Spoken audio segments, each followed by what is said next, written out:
You know what's wild? It 2017 gets remembered as a horror movie, but it's actually a story about grief if you look into it deeper. It branches out how trauma binds people and how friendship becomes the only weapon against fear itself. This is one of those moments that the horror film works off of its emotions as well as it works off of its horror. So before Welcome to Derry comes out, let's talk about It Chapter 1.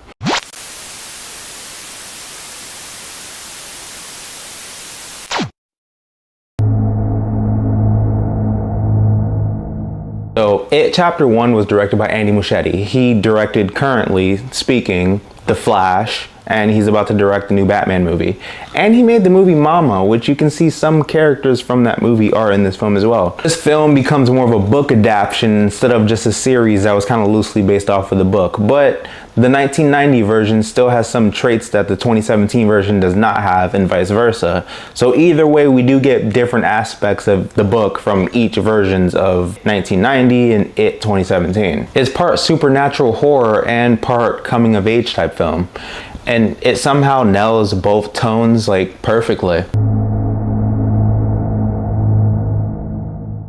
What I liked in this movie is Bill's grief. We actually do see the 5 stages of grief from Bill himself. You know, he starts with denial over Georgie's death. He doesn't accept that it's real, that it's happening. He just thinks that he's missing. He moves through anger, guilt, and it ends off full circle with him just accepting what happens and move forward. All while having to face his literal fear faced forward. It's very hard on him, and I'm surprised these kids aren't as traumatized as they should be. It's still amazing how this film actually does bring out a story about losses and griefs just shoved inside this movie about an interdimensional clown that transforms into your worst fear and eats you. One thing I really found fascinating with this movie was the bond between the Losers Club, and it feels like each person in the Losers Club has their own version of The Shine from a different Stephen King adaptation. But the signs are there. Please, hear me out. Bill sensing Pennywise before he's even here, the vision that Beverly has, and you have Mike's visions as well, and just how all of them feel and understand and grasp the inner evil that's going on in Derry in itself. People do ask, it's like, how did a group of kids even survive this? And I honestly think that it was because they had a bit of The Shining. If you guys are curious about what I thought about that, I've actually talked about this in The Black Phone, because trust me, I feel like those two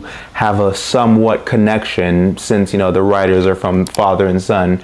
So comment below and let me know what you thought about that, and go check it out on my profile to see what I really thought about that. I like the whole research that Ben actually goes through, like just his character arc of just being the historian of this story. Granted, in the book and in the original miniseries, it's actually Mike who's the historian, but some reason they gave it to Ben. But either way, I enjoyed how it's depicted in this movie. The research that dives deep into Derry's history, the disappearance, just the timeline, how everything actually just fluctuates and what's going on in this town. It basically sets up the entire mythology of Welcome to Derry. With that series being out, it does touch upon each incident that Ben talked about, since each season's going back 27 years. So in season 1, we'll get 1962, which goes deep into the burning of the Black Spot. Season 2 will be 1935, Bradley gang shooting. In season 3, which they spoke of being the last season, will end in 1908, the Kitchener Iron Works explosion. So that should be interesting. You do realize that Ben is like the only one really looking for answers, while everybody else is honestly just trying to survive. And the way that Pennywise depicts people's fears, because you get each character's actual fear throughout this movie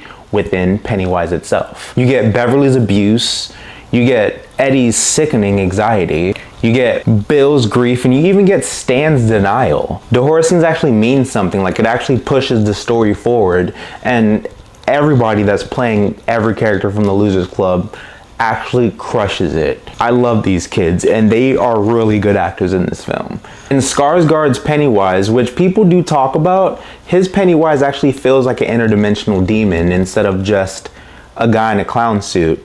No shade on 1990s It, because I love Tim Curry and I enjoyed his Pennywise, but this Pennywise feels a bit different. It feels like it's not supposed to be a clown, because it's not, but it just takes this form and it's just attempting to be this form instead of just, you know, just being a comical, hysterical clown.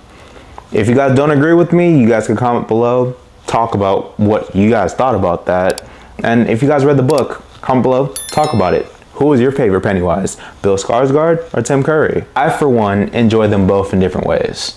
And granted, we didn't see much of Stanley, but his fear actually shows what most people would react to a situation like this. Like, Stan's the quiet one, but like, his story that he's here for actually does speak the loudest. His "this isn't real" attitude it speaks more than just him trying not to believe in this. It's denial as a survival mechanism. It's how he keeps his sanity in the face of something that's purely impossible. It adds subtle depth to the group as a whole. To show that every loser in this group has a different way of handling fear.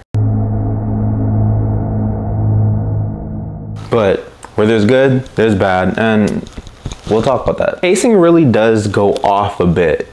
Granted that they even spoke about how this was supposed to be a book adaptation, so I was expecting a little more of the book in this. No, not that part, not the scene with the kids, not that part. The first half, I know it's trying to do a lot. It tends to shove the introductions of the characters and speeds that up so it can have time for other stuff, but it doesn't utilize the time much. This honestly could have been a mini series of 10 episodes, of part 1 being 5 and part 2 being 5 itself. I'm the type of person that if there's a book series or if there's any type of long form of a book, it should be a mini series instead of a film. That's just my opinion. Some story extensions could have actually deepened the lore of this, especially Mike's. I feel like he was a bit sidelined, granted that they gave his purpose of being the historian to Ben. So his introduction was later on into the film, which kind of hurt me because he was kind of the core of the losers. He's the one that actually calls them back in part 2, which I will be reviewing sometime after this. And with the losers, I guess I understand that they're kids and that, if you're kids and you're trauma bonding, that you build a bond closer and, quicker. But depicting from the book, this bond of theirs felt a little more rushed and forced, in my opinion. Granted, they are all good actors, but how the bond was depicted in the 1990 version and in the book actually expands more on this instead of what we got in this one. And as much as I enjoyed this movie, some bit of the CGI kind of pulled me out of it.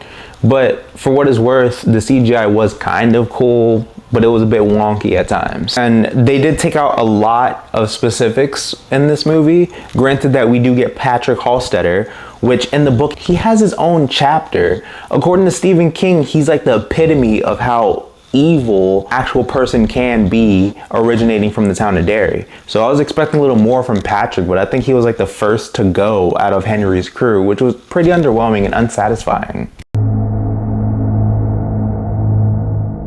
So we have Bill, stuttering Bill. He's the grief and guilt in this group. A kid just trying to be a leader while breaking down inside. And then you have Beverly. She's struggling with the fear of her father and trying to reclaim her strength. She's the emotional heart of the group. And then you have Eddie, anxiety and control. He learns to stop letting fear and his mother dictate his life. And then you have Ben, isolated and curious. He's an outsider, but his heart really does drive the group forward. You have Mike, the observer, very underused in this movie, but his perspective actually grounds the film. And then you have Stan, the survivor of denial. Keeps the theme of trauma and coping alive in this film, because trust me, there's a lot of that going around. And there's a lot of little Easter eggs in this film. Like, there's a lot of scenes that you will see where like there's random paintings on the wall of Pennywise, or just random figures that look like a silhouette of Pennywise, which actually does show that he's just always been stalking everyone in this town. Very creepy, very airy. And kind of off topic, but if you see that this was in '89, that's when Michael Keaton's Batman came out. Surprised that the lines for that movie was not just going through the street, because that's the only non-realistic thing I can take from this. Come on, it's Batman. You see little hints and little Easter eggs of Monturin the turtle. I know I pronounced that right. I did.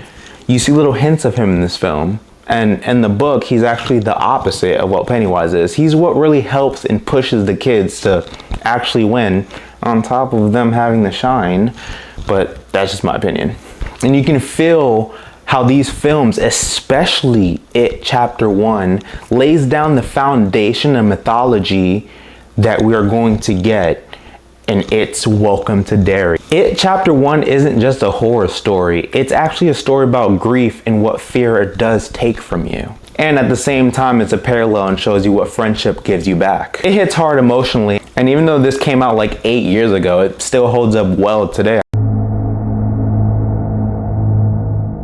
So my rating for It Chapter 1, surprising to no one, is that this is a solid with snacks. It's as good as it could be for a film, but like I said, I really did wish that this was more of a mini-series. Not that type of mini-series like the 90s. I mean like an actual fleshed out television show.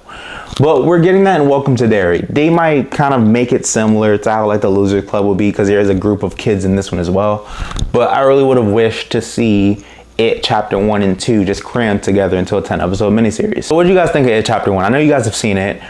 Are you guys excited for Welcome to Derry?